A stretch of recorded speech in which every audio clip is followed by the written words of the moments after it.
In the class, the boys organized a contest to vote for the ugliest girl, and I got the most votes. Surprisingly, Joshua's name was among those who voted for me. Back then, I had a secret crush on him for 6 years, thinking of him as the son. His every word ridiculed my confession to him. Many years later, a financial news channel host interviewed Joshua and asked if he had any regrets in life. Joshua looked into the camera and said, "In high school, I mistook a pearl for a fish eye and carelessly let someone else snatch it away. I've been regretting it day and night for 7 years now, but luckily she's single now, so I still have a chance." The person he was referring to was having dinner with me, and upon hearing his words, he politely set down his knife and fork, pushed the perfectly cut steak towards me, and said he had to make a phone call. On the balcony with a sea view, he coldly ordered, "So DC Group has completed Series C funding, right? Tell those 3 companies to withdraw their investments." A contest was held in the class to vote for the ugliest girl. When the voting book reached me, the whole class fell silent instantly. The first page was for the most beautiful girl, with fierce competition. The second page was for the ugliest girl, with no suspense. And my name appeared in a series throughout. Out of the 21 boys in the class,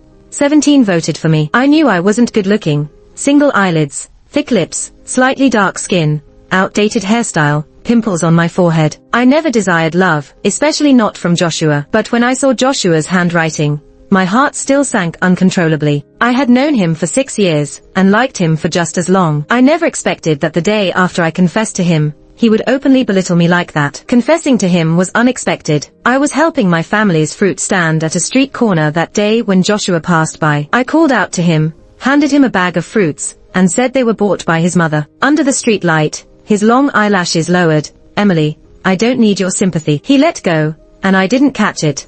Apples and pears rolling all over the ground. Just like his pride back then, fragile as paper, breaking apart with a tear. I blurted out, "Joshua, I don't pity you. I like you, that's why I want to be kind to you." Then I casually said, "You have so many girls stuffing milk biscuits and chocolates into your drawer. One more from me won't make a difference, right?" After 3 seconds, or maybe 30 seconds, I didn't know for sure, he finally spoke. "I'm sorry, I don't like you." Rejected cleanly, he left elegantly. It was expected, so there was nothing to be sad about. I chuckled at myself, picked up the apples one by one, dusted off the dirt, and returned to the fruit stand to resume business. My family lived in the last old rundown housing area in town, crowded, noisy, and weary. People were exhausted and had no energy to even take care of themselves. Exhaustion and poverty written on every face. Joshua was different, having experienced a family crisis, which led to the mortgaging of their villa, forcing them to temporarily move here. Previously, no one in the class knew that my mother was a maid at Joshua's house, and he took care of my pride. Now, by ignorantly confessing my feelings, I also wanted to take care of his pride. Otherwise, I would never have expressed this affection openly. But after confessing to him, he seemed to change from indifferent to downright disdainful. In the evening study room, his handwriting gleamed sharply. The strokes were sharp, just like him. I turned to look at Joshua. His gaze back at me was indifferent, devoid of any emotion. The former sun was now just a light in the refrigerator. All the boys in the class held their breaths, waiting to see my reaction. Being ugly and sensitive was a dangerous combination. The ballpoint pen spun rapidly in my hand, dropping on the book a few times. Taking a deep breath, I boldly wrote my name and then turned to them with a smirk. "I'll vote for myself too." I didn't want to be mocked, so I chose to mock myself first. That night, the boys lowered their heads even lower than before. At the end of the school day, several boys who had voted came to apologize to me, saying it was just a joke, and that I would actually look pretty if my pimples were gone. I smiled and told them it was okay, because I didn't care about how they saw me. As for Joshua, I no longer wanted to care. In the evening, I stopped him at the alley mouth and poured out everything I wanted to say. "Joshua, I once borrowed a copy of Jane Eyre from your home study. Here's a line I'm returning to you. Do you think because I am poor, plain, little, and obscure, I am soulless and heartless? Obviously, you all believe that ugly people are heartless and have no right to feel sad. It's ridiculous how you consider ugly people without a heart, yet don't realize you're the ones being cruel. You shed tears for good deeds on the internet, are filled with righteous anger over wrongdoings in the news, but can insult your classmates without a second thought. You think such games during evening self-study are fun, but you don't care at all about hurting others. I used to think you were different, but it turns out you're no different from them. So, Joshua, I take back my confession from yesterday. The once dazzling Joshua was now just ordinary, unworthy of my affection, whether I'm beautiful or ugly. That day, something different flickered in his otherwise indifferent eyes, but I didn't want to find out. Not long after, I changed my seat. I moved next to Jerry, the most unpredictable student in the whole school. He was the only one who didn't participate in the voting, and also the one Joshua deliberately avoided. When Joshua wrote Emily's name in that malicious and insulting voting book, the face that came to his mind was Emily smiling at Jerry. He didn't think Emily was ugly. He had seen Emily without pimples and didn't consider her beautiful, but certainly not ugly. Joshua's mother once commented that Emily had a strong and distinctive bone structure that exuded an assertive beauty. If she polished herself well in the future, she might even have the potential to be an international supermodel. However, at Joshua's age, it was hard for boys to appreciate that. Emily performed well, possessed resilience, and had wisdom beyond her years. Her teasing and joking with others always quickly dissolved any tension. One time, Jerry in our class treated the whole class to bubble tea. A boy teased her, "Emily, with so many pimples on your face, maybe you shouldn't be drinking bubble tea." She jokingly replied, "If you want to drink 2 cups, just say so. Help me with my classroom duty, and I'll reward you with 1 cup. He admired her, but their relationship was far from love. So when Emily confessed her feelings to Joshua, he rejected her. But when he got back home and saw all the things her family had prepared for her and the hot water she had put outside the door for him, he felt guilty. He was afraid she would be too upset,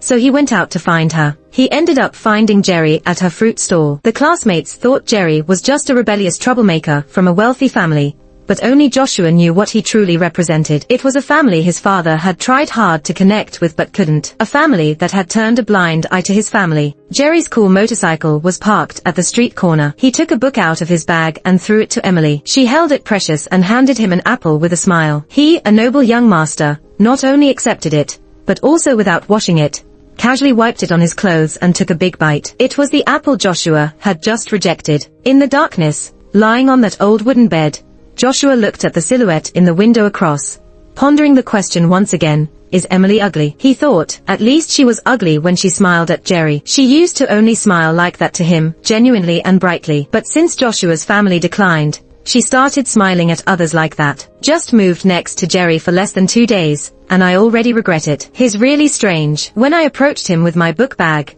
he was sleeping with his head on the table. When he woke up and lazily glanced at me, he muttered, "Not chasing after Joshua today." I retorted, "I wasn't chasing him to begin with." He gave a cold snort. He was the only one in class who knew I had a crush on Joshua. He found my sketchbook, and it seemed like he didn't really like Joshua. When he threw the sketchbook back at me, he said, "You have no taste." A few days after moving next to Jerry, it was Valentine's Day. The popular girls and guys in class received lots of chocolates, and Joshua's desk hole was filled with them. Suddenly, Jerry rushed into the classroom, took out an expensive box of imported chocolates and said, "No one at home likes these, so I'll give you a good deal." I pushed it back, saying I was trying to cut sugar. Upon hearing this, he kicked a stool, threw the chocolate in the trash, and then left without attending class. Joshua came over and inexplicably placed a box of chocolates on my desk, saying, "This one is sugar-free." The class murmured in excitement, and a note from the back read, "One is the campus prince, the other is the school bully." How did you manage that? I never deluded myself into thinking that Jerry and Joshua liked me. Whether it was Jerry or Joshua, we were never in the same world. Besides, I was the acknowledged class ugly duckling. Joshua's mom had noticed something wasn't right between us. Once I overheard Joshua's mom telling him, "Emily is a good girl. Even if you don't like her, you should handle it gently." As for Jerry, I had no idea what he was up to. He did things without any rhyme or reason. His strange behaviors even started affecting my studies, like playing with my hair during class, doodling my name on scraps of paper, and racing my bus on his motorcycle after school. He was capricious. When he was in a good mood, he would casually give me a few original books, or share some good music with me. He would bring various little gadgets I had never seen before. But when he was unhappy, he would block the hallway during breaks, or trap me in the equipment room during PE class. I once asked him directly, "Jerry, all these childish tricks you play, is it because you like me?" He burst into laughter, his face turning red. "Like or not like, it's all childish nonsense. I just find it boring and enjoy teasing you for fun." Even though he always teased me, I didn't dislike him at all. That night when the class voted, he stood up, snatched a notebook, read it, got furious, tore it to shreds, and then angrily scolded all the boys in class. How dare you judge others' appearances when you have no taste yourselves? Is this something normal people do? It's a disgrace to be in the same class as you. And let me tell you, she's not ugly. You are. That evening, he seemed like a hero to me. A hero I never expected. Jerry was a mysterious figure in school. He would play truant whenever he wanted, come and go as he pleased, and no one could control him. The most frustrating part was, he still ranked at the top academically. My initial impression of him was that he loved to play. The first time I saw him outside of school, he and his friends were playing with water guns at a music festival, and accidentally soaked me. He once took me for a ride on his motorcycle around the ring road, saying it's faster this way. Then, during a group project for social studies, every time we video called, he would be in a different place, sometimes in the country, sometimes abroad. My preconceived notion was that when he wasn't at school, he was off having fun. So when I saw him on the sports channel,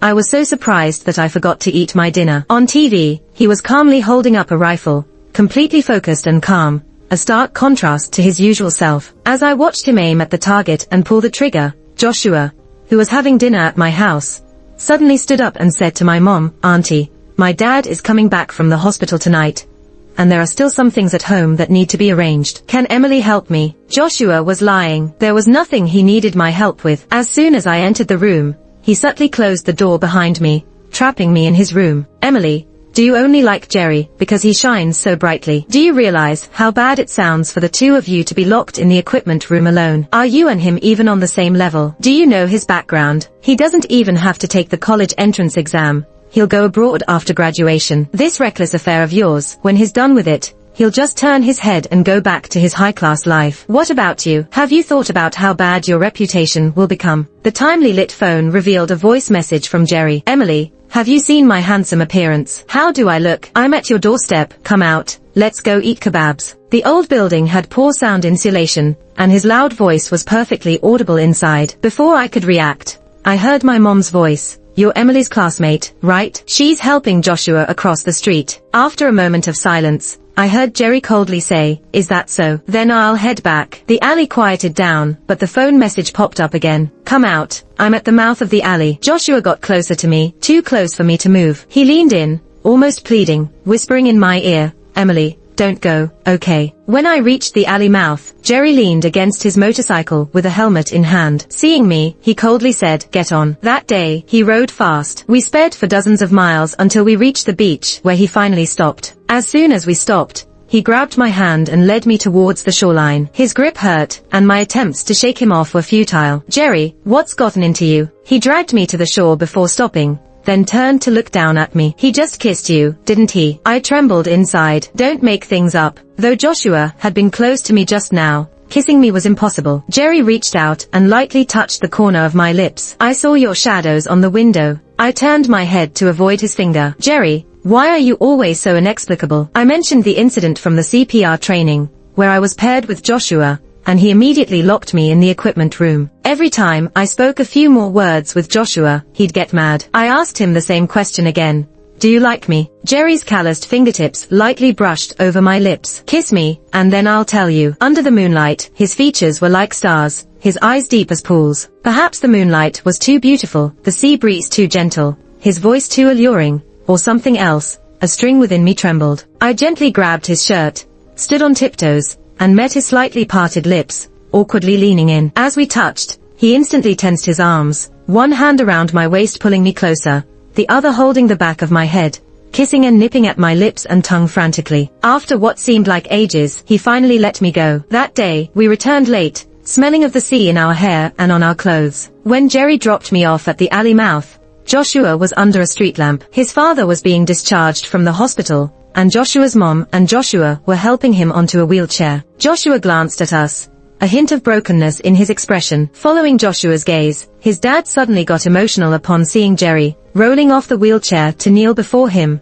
touching his shoes with a hoarse voice. "Jerry, please, I beg you, please help us." Joshua desperately tried to pull his father back. "Dad, don't beg him, it's no use." Jerry indifferently took off his own shoes, told me to get some rest and see me tomorrow, then revved his motorcycle and left. Late at night, I sat in front of the mirror, looking at my reflection. Monolids, thick lips, slightly dark skin, and the pimples had lessened, but I still couldn't call myself beautiful. I remembered the music festival, the attractive guys and girls around Jerry, all good-looking and stylish. Each girl was prettier than me. That day, wearing a wet volunteer t-shirt, teased by water guns, and almost exposed, Jerry handed me his jacket to cover up. When he suggested taking me for a ride to dry off, I saw jealousy, mockery, and disdain in the eyes of those girls. One girl said, "Jerry, just give her my jacket, no need to make such a fuss, right?" Another guy joked, "Jerry's showing favor for the beauty, starting a new trend, huh?" From a worldly perspective, I was nowhere near Jerry, whether in looks, family background,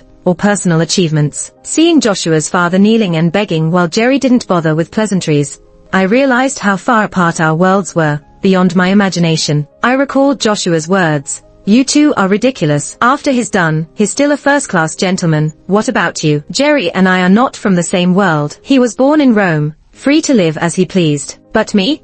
Aside from struggling through the fierce competition of the college entrance exam, I had no other path. So, when Jerry came to pick me up the next day, I refused. I have exams coming up, no time to go out. He paused and said, then, let's go study. He took me to his home. There was a guard post near the mountain, and the path from the guard to the villa halfway up involved passing through lakes, forests, and large grassy areas. Joshua's father had taken me and Joshua climbing once, pointing out this place. He said, the people living there can change someone's fate with just a few words. Now, here I was, standing there with an air of insignificance. Jerry held my hand and pulled me into his world without hesitation. He told the middle-aged man at the entrance, "Uncle, bring the teacher here.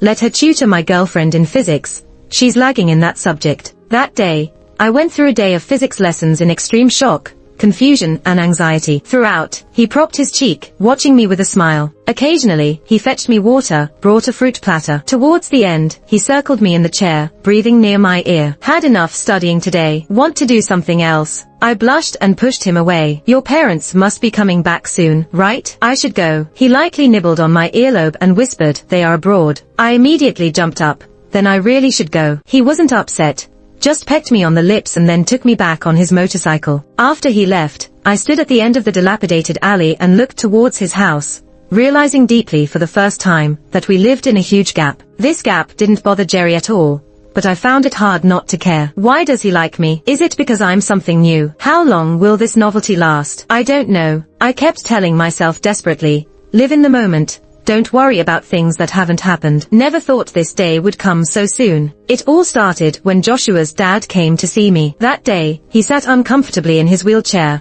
hesitated for a long time before saying what he wanted to say. I heard that Emily and Jerry are dating. Jerry really likes Emily and always tries to please her. My dad's face turned grim when he heard this. That's not true. I haven't heard anything. My mom, knitting with yarn in her hands, remained silent. I clarified, "Uncle, Jerry and I are just classmates, nothing else." Suddenly, Joshua's dad grabbed my clothes and said with difficulty, "Emily, we've always been good to you, right? Can you help me out, please? As long as someone from their family says a word, we can be saved. Can you talk to Jerry for me?" I looked at him helplessly. "Uncle, we're just students. What you're talking about is serious. Jerry's words won't count. You have to go to their family's decision makers." Joshua's dad insisted. He is their only successor, groomed to take over the company. If he could slip in a word or two during a meal, maybe our whole group can be saved. "Emily, it's not just about me, it involves your aunt, Joshua, and thousands of people in the company." That night, I tossed and turned. My mom had been a maid at Joshua's house for 6 years, and I had been reading books in Joshua's study for 6 years. Joshua's parents had always been good to me, taught me a lot. Shouldn't we be grateful in life? On weekends, when Jerry came to pick me up for study sessions at his house, I struggled for 2 days before finally speaking up before leaving. As I spoke, Jerry was pouring me a glass of water, and as soon as I finished, the water overflowed from the cup onto the table and then the floor. Jerry, with his back to me, spoke in a tone I had never heard before, coldly. "Is it because of Joshua that you're asking me for something for the first time? Do you know what kind of trouble his company is in, being investigated for economic crimes? Do you want our family to get involved now? Are you unable to forget Joshua? If so, please don't come and bother me again." That day, Jerry was very angry. He didn't show up at school for 2 weeks after that. By then, He had become a celebrity at school. Everyone knew about his victory in the Olympic selection trials. Girls were talking about how handsome he looked when shooting. Many people kept asking me how I managed to win him over. When he came back to school with his award, his motorcycle roaring every day, taking me to and from school, not caring about others. When people asked about our relationship, he would boldly reply, "Girlfriend, can't you tell?" Now, as I looked at the empty seat on my right, a big part of my heart felt empty too. Later, I sent him a message apologizing and explaining, but he didn't reply. The next time I saw him was at a school assembly. He walked across the field with a girl shining like a star next to him. I was on stage representing all the students, and as soon as he arrived, the crowd began to stir, craning their necks to see him. Seeing him with a different girl, they gossiped and then looked at me. Standing next to the girl on the stage, he just stared at me the way one looks at a stranger. Holding back tears, I led the students in the oath. Everyone was passionately swearing, but he remained silent. That day, he stopped me at the school gate and told me he would be going to Stanford for college. I said, "Congratulations." He smiled self-deprecatingly, put on his helmet, revved the engine, and left. That was the last time I saw him before the exams. The next time I saw him was on TV. 18-year-old Jerry won gold at the Olympics, the flag rising for him, the national anthem playing for him. He was the one looking down on the peaks of excellence, while I quietly packed away the little trinkets he gave me and deleted his contact information. Joshua and I both attended the same university. After starting college, he inexplicably started pursuing me. By then, my face was clear of acne, a bit slimmer in face and body, and with a change in hairstyle and dressing more thoughtfully, I began to attract attention. When I stepped out, I started taking care of myself, not to please others, but to please myself, to be more confident and joyful. My roommates said I wasn't the traditional type of white, slender beauty, but a distinctive, wild, and flavorful beauty. I told them I had once been voted the ugliest girl in the class. They couldn't believe it. "How is that possible? You're the one who gets photographed by photographers when you go shopping." I chuckled. "Don't believe me? Just ask Joshua next time. He also had a crush on me." They exploded in disbelief. "No way. Is he still boldly pursuing you while being mentally split?" I chuckled and didn't respond. Joshua's family managed to pull through. Only top executives were arrested. His father was fine, and the company resumed operations. However, Joshua refused to move back to the mansion and continued living in that house. Whenever he came home on vacation, he would always come over to my place for a meal. He tried every way to be nice to me and apologized hundreds of times. He said, "I was blinded by jealousy at the time. That's why I did stupid things." Every day you spent with Jerry felt like a stab in my heart. I couldn't sleep at night.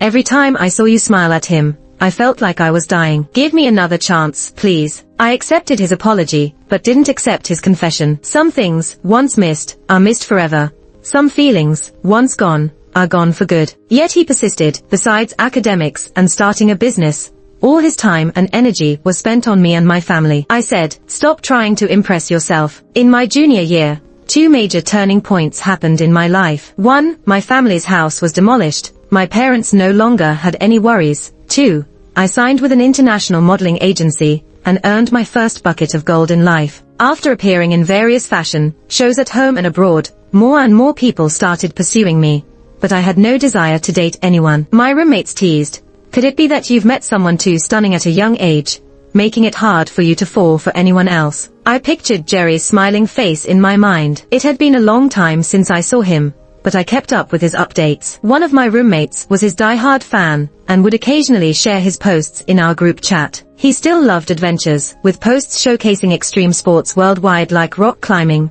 surfing, skiing, free diving, and wingsuit flying. Once during wingsuit flying, he almost had an accident due to strong winds, but he continued risking his life as if nothing happened. His posts never featured any girls. My roommate said that was one of the reasons why he attracted many female fans. The closest he came to me was when he was invited to our school for a dialogue event. I held the ticket in my hand at the auditorium's entrance, but in the end, I didn't go in. I didn't truly see him until the 3rd year after graduation. By that time, I had set up my own art exhibition studio and continued modeling part-time. Once, I went to Milan for Prada's new product launch show and saw Jerry's latest location on Instagram in Milan. My heart inexplicably started beating faster. I hoped for a reunion, but also feared it. As the spotlight shone, I walked out onto the runway. After many years, I saw him again. In front of the runway, he was wearing a black shirt with slightly open collar, rolled up sleeves, exuding sophistication and maturity. different from how he was in high school. When I saw him, he was leaning over, chatting with a girl beside him. I had seen that girl 7 years ago, still shining with beauty. He took off his jacket and handed it to her, then opened a bottle of mineral water for her. She looked at him and smiled, her eyes crescent-shaped, gentle as the moon. I had naively hoped that if he never posted about a woman on Instagram, he didn't have a girlfriend. 7 years later, I thought I had moved on, but in that moment of seeing him, witnessing his tenderness towards other girls, tears inexplicably flowed down my cheeks. Crying at a fashion show was a major mishap. Unexpectedly, that tearful moment became a sensation on the internet. Everyone was discussing what this heartbreaking beauty had gone through. Some bloggers even analyzed my actions and expressions in slow motion. The theme of this fashion show was transformation. Look, when Emily first emerged, her aura and confidence were powerful. As she reached the middle, her smile suddenly became shy and softer, but as she moved forward to her designated spot, her smile carried a hint of self-deprecation. Finally, with that legendary turn, her eyes shattered, a tear elegantly flowing down, her smile then turned serene. This vividly depicted how a heart goes from liberation to shattering, to healing, and then to rebirth, perfectly interpreting the theme of transformation. This is what you call professionalism. A scholar on the catwalk is truly different. She told a story in 30 seconds with her eyes. Her appearance is very distinctive, at first glance not stunning, but it makes you can't help but look again, and then, I'm mesmerized. Amidst this accidental hype, at my debut at the International Fashion Week, I was invited to the main banquet hall for a celebration. There, I saw Jerry again. With a drink in hand and a polite smile, I mingled among the world's elite and magnates. Praise, attention, compliments, stares, it didn't matter.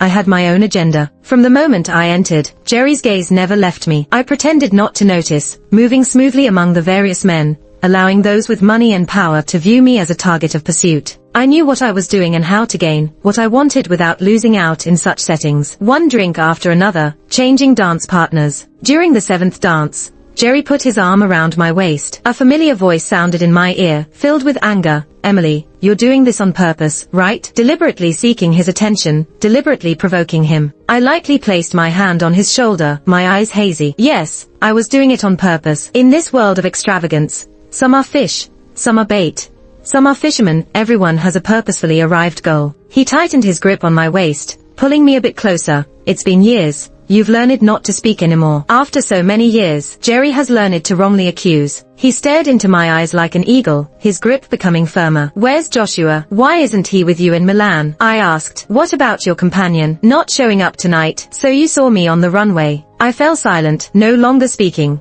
just following his lead as we danced. When the song ended, he pulled me to an empty terrace. The wind was a bit chilly, and he took off his jacket and draped it over my shoulders, and I didn't refuse. After a few drinks, he finally spoke. For whom did those tears fall? What do you think? He looked into the distance in silence and said, for a moment, I felt they were for me. I was about to respond when his companion caught up to us, looking at us with a puzzled expression. Jerry, who's this lady? Jerry stayed silent for a moment and introduced, Emily, my high school classmate, who is also my ex-girlfriend, Luna, my childhood friend and soon-to-be fiancé. Suddenly, a chilly gust of wind blew through, bone-chilling cold. Luna greeted me graciously. So you're Emily, pleasure to meet you. Jerry misspoke, we're not engaged yet. That's happening at the end of the month. She glanced at the jacket draped over me, and I awkwardly began to take it off, but it got stuck, and I couldn't get it off no matter how hard I tried. My face turned red, fumbling and embarrassed. I thought I would never encounter a more awkward situation in my life. Luna gently held my hand, stopping my embarrassing and ridiculous actions. It's okay, Emily, you can keep the jacket on. I nodded numbly and said, thank you. I have something to do, so I'll leave now. I returned to the party, met the people I needed to meet, and collected the resources I needed to collect. That night, I obtained the private contact information of many social elites, and received several cooperation invitations from major international brands. Back at the hotel, with blurred vision from the alcohol, I instinctively reached for my phone in my pocket. The screen lit up with my photo as the screensaver. I tried to call my assistant, but realized I didn't have her number saved. Just as I was pondering, a call came in. Hey, my phone is with you. Can you give it back to me? Drunk, I responded. How could your phone be with me? You're talking nonsense. The phone you're holding is mine. Where are you? I'll come get it. I'm with you. I felt the blanket under me, mumbling, in bed. He remained silent at his end for a long time and asked hoarsely, "Where are you?" "At the Bulgari Hotel." That night, alcohol clouded my mind, but he remained clear. When I boarded the plane back home, the airline informed me that I had been upgraded. Upgrades weren't new to me, but switching planes for an upgrade was a first. The deserted shuttle took me to the plane, and only passenger, Jerry, was flipping through financial reports. "What do you mean?" He looked up at me. "Coincidentally, I'm giving you a ride back home." I found it amusing. "You're getting engaged at the end of the month, and you leave your fiancé to give me a ride back home?" He replied, "Yes." I tried to get off the plane, not wanting to get involved in a complicated and potentially harmful situation. However, the cabin door had been closed. I sat down, fastened my seatbelt, and then let's talk business. I was a bit surprised. It turned out he wanted to talk about business. Joshua said his family was donating a batch of artifacts to the National Museum, which he had collected over the years from Europe and America.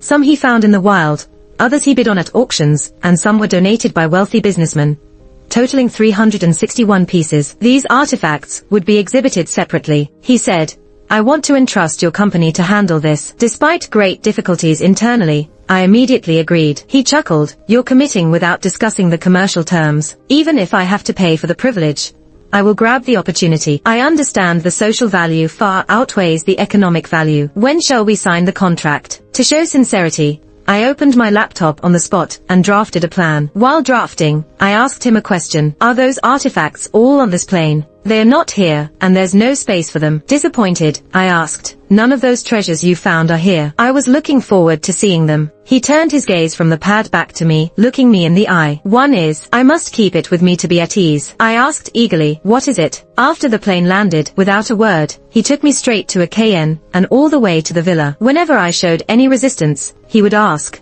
"Do you still want to sign the contract?" In the deserted villa, a long dining table was set with food. We sat at opposite ends, and Jerry pushed the contract toward me. "Answer my 3 questions truthfully, and not only will you handle this artifact exhibition, but all art exhibitions within our company's reach will be yours." I quickly responded, "Ask away. I guarantee 100% honesty." He opened a bottle of wine, poured me half a glass. "For whom did that tear fall?" I took the glass, looked into his eyes, and answered truthfully, "For you, for myself, for our love that ended in vain." He hesitated for a moment, then drank the entire glass in one go. I smiled and joined him. "Next question, tell me, between me and Joshua, you chose me. In these years, have you ever regretted it?" I refilled his glass and calmly replied, "I never chose him." He incredulously stared at me. "Emily, you're supposed to tell the truth." "That is the truth. I never chose him. Even when I helped his family all those years ago, it was for his parents. I had long let him go, but you never believed it. You haven't been with him in these 7 years." "No, I haven't." He suddenly seemed to have difficulty breathing, gasping for breath, then burst into laughter, tears welling up in his eyes, and finally drank down the contents of the glass. I joined him in another glass, then asked him, "What about the 3rd question?" "Let's have dinner first. After dinner, we'll talk, okay?" And that began a silent and lengthy dinner. He plated each dish one at a time, his movements elegant and graceful. This Jerry was starkly different from the one who casually bit into the apple one had handed him years back. Feeling stifled, I asked if he could turn on the TV in the adjacent living room for some background noise. The TV came on, showing the financial channel, and Joshua's voice suddenly filled the empty room. The host was interviewing him. Joshua, now a financial magnate, and the president of DC Group. The host asked him if he had any regrets in life. Joshua looked into the camera and said, "I mistook pearls for fish eyes in high school, and carelessly let someone else snatch them away. I have been regretting it day and night for 7 years. Luckily, she is single now, and I still have a chance." The person he mentioned was having a meal with me. When Jerry heard this, he gentlemanly put down his knife and fork, pushed the sliced beef towards me, and said he needed to make a phone call. I got up to turn off the TV, feeling the sea breeze as I listened carefully. On the balcony with a sea view, he ordered in a cold voice, "DC Group has completed Series C financing, right? Tell those 3 companies to withdraw their investments." After the call, he returned to the dining table. "Emily, one last question. Think carefully before you answer," he said solemnly. I nodded. "Do you want me to call off the engagement?" Luna couldn't understand why Jerry fell for Emily back in high school. She had gone to school with them once, and to her,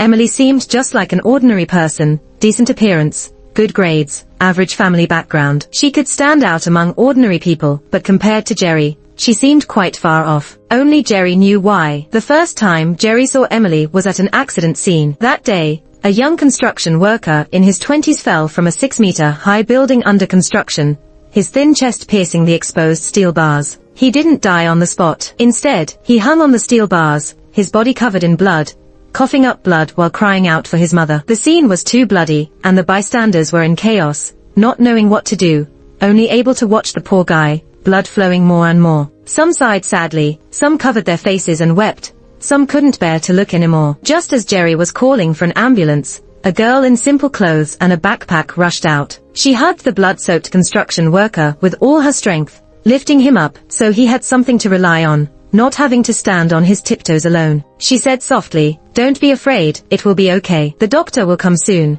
Just hold on a little longer." She wanted to ease his pain. She didn't want him to die alone. That day, as the young construction worker called out for his mother, in pain, he died in her arms. When he took his final breath, she was covered in blood, with tears streaming down her face. She was only a high school sophomore at the time. He had never seen such a passionate soul before. Since that day, this girl named Emily walked into Jerry's heart and never left. For her, he transferred to the same high school. Shortly after the transfer, he found out she had a crush on someone. She had a whole sketchbook filled with drawings of Joshua. Joshua, what made him so great? He even insulted her appearance in those boring and disgusting class elections. When she switched seats to sit next to him, Jerry felt like the heavens had finally answered his prayers, and he started to find ways to treat her well. When she asked him if he liked her, Jerry had never been so nervous and incoherent in his life. She always thought he was just someone who knew how to have fun. He thought he needed to show her his excellent side, so he deliberately told her the broadcast time of the Olympic trials. He even waited downstairs in her building, hoping to hear her compliment him, but she was at Joshua's house instead. The two figures behind the window were so close that it made him go crazy with jealousy. He had to restrain himself from rushing upstairs and pulling them apart. He counted the seconds at the end of the alley, feeling like his heart was on fire. When he saw her, he couldn't hold back anymore. That night, he kissed her with all his strength. They ended up together, but he never felt secure. She complied with him, but never showed any sign of liking him. It was a world of difference compared to when she liked Joshua before. When she asked him to help Joshua's family, the string in his heart snapped. Was everything for Joshua? Jerry had never experienced such a sense of defeat in his life. She texted, "I'm sorry. I didn't mean to make you uncomfortable. I'm not doing all this for Joshua." How could he believe that? He noticed every subtle drawing, every fleeting glance towards Joshua. When he saw her giving a speech at school, Joshua stood tenderly by her side, watching her. When he stopped her at the school gate to ask if she was considering domestic universities, she nodded. Jerry let go. He threw himself into training for the Olympics. On the day he won the championship, he couldn't help but send Emily a message. "I heard you got accepted. Congratulations." She had already deleted him. Why? Just because she didn't want to help Joshua. Finally, Jerry went to his father and confessed about Joshua. If Emily really wanted to be with Joshua for life, then nothing could happen to Joshua. Luckily, Joshua's father was not implicated, and things were resolved relatively smoothly. Joshua came to thank him, and they exchanged contact information in a courteous manner. From that day on, Jerry could occasionally see Emily's figure in Joshua's updates. Her university life was colorful, and she was visibly becoming more beautiful. He secretly went to see her a few times, careful not to be seen by her. When he was invited to her school for a panel discussion, he couldn't resist asking a professor to pass her a ticket, but she never showed up. That seat remained empty the whole night. Jerry finally understood. On the day Joshua officially announced being with Emily on social media, Jerry was about to go wingsuit flying. His friends advised against it, but he still went. In the midst of unstable air currents, for a moment, he wondered if she would be heartbroken if something happened to him. After that incident, he stopped checking Joshua's updates. At that time, he never doubted the authenticity of those posts. He didn't know how far a person could go to possess another person. All he knew was that he had never missed someone so much yet didn't want to see that person. The fact that she would never belong to him was crushing. His restless obsession and unwillingness could only be vented through extreme sports. Everything changed at the Milan fashion show. Emily looked at him, her eyes bright yet filled with sadness. When that tear rolled down her cheek, Jerry's perception was overturned. Why was she crying? Could it be because of him? Did she have him in her heart? He needed to know the answer. At the terrace of the banquet, he asked. By the corridors of the Bulgari Hotel, he asked again. She, slightly intoxicated, held onto his neck and said, "There's only one person in this world who can make me cry. That person is too far away from me. I've been desperately trying to catch up, and just when I closed the gap a bit, he's about to get married. Initially shocked and confused, Jerry gradually turned ecstatic. The answer was on the brink of revelation, but these words were spoken under the influence. He wanted a clear and sober response from her. Jerry asked me 3 questions, essentially the same one. Do you love me? His expression was cautious and insecure. Everything became clear. Looking into his eyes, I asked the only doubt on my mind. What's the relationship between you and Luna? You answer my question first. I need to know what your relationship is before I can answer that question. Don't worry about that. Just tell me, do you want me to call off the engagement? He stubbornly stared at me, relentlessly demanding an answer. I took a deep breath and earnestly replied, yes, I want you to call it off. I don't want to see you marry someone else. But before I could finish, he sealed my words with a kiss, a strong, fierce, almost devouring one. It was a mix of revenge and seeking reparation. With some remnants of sanity, I reminded him about Luna. As he kissed me fervently, he answered Luna's call on speakerphone. Luna's urgent voice came through. Cousin, what's the result? If you're feeling jealous, then you definitely have feelings for her. Did you agree to my plan of action? Can you get it done? That night, under the soft moonlight and moist sea breeze, he whispered temptations into my ears, one after another. Is it okay? The moonlight spread inch by inch, the waves lapping one after the other, shadows on the wall entangled with moonlight, sinking bit by bit into this endless tenderness. I remembered the first time I saw him at school. It was in the winter of my sophomore year, with thick snowflakes falling. After I finished my classroom duty and went to throw the garbage, he stood under the dim light in the hallway, holding a few books. The yellow light shone on his face like a painting. He said, "Are you from class 1? I'm a transfer student named Jerry. Do you need a desk mate?" I remembered a time when I was doubled over the desk in pain during my period, and he casually handed me a box of painkillers as he invited the whole class for milk tea. Only my cup was hot. I remembered many times turning back in class and meeting his eyes that he hurriedly averted. I remembered the first time he ditched everyone to take me on a ride, his nervous yet undisguised joy. But back then, I was caged in by an ugly image, never daring to believe that someone could inexplicably like me. Even though he repeatedly showed his affection through actions, I couldn't fully believe it. Little did I know, he was just like me, just as anxious and insecure in love as I was. How foolish and ridiculous we both were. But luckily, after all the twists and turns, we didn't miss each other. Later, when reporters interviewed us, they asked if it was a great regret that we missed each other for a full 7 years. Jerry firmly stated, "Of course." I nodded, but then shook my head. It was regretful, yet not regretful. During high school, seeing him shine, I felt dim in comparison. He was a tall tree early on, while I was just a seed. If not for those 7 years when I slowly pushed myself out of my shell, growing towards the sun, I wouldn't have been able to stand before him now with equality and confidence, calmly accepting his love. The reporter continued, "There are reports that DC Group's CEO Joshua has been openly showing affection for Emily lately and even named the company's product after her." Jerry looked into the camera. "This segment airs tonight, right?" The cameraman nodded. Jerry pulled out a marriage certificate. "Joshua, do you know what this is? If you bother my wife again, I'll take real action. Think it through." I said, "Remove that segment." "No, it stays." "Why do you want to remove it? Do you have something in mind?" "It's like kids quarreling, undignified." "I don't care." "Are you sure we're including him in the official video of our marriage announcement?" After some thought, he vigorously shook his head. Before the wedding, we were on the terrace by the sea, and I asked him a question that had been buried in my heart for so long. "Jerry, did you think I was plain and ugly during high school?" "Back then, the guys in class all thought I was ugly." He replied, "The first time I saw you, you were holding that blooded labor. You shone so brightly that I couldn't look at you directly. After that, I spent a whole year just looking at your profile, countless times invading my dreams. I learned early on that standards of beauty and ugliness are subjective and fickle, and judging someone by appearance is shallow and crude. I also understood that a beautiful exterior will fade away in time, but a beautiful soul will never dim. Most importantly, you have to trust me. If I choose someone, that person is undoubtedly one in a million.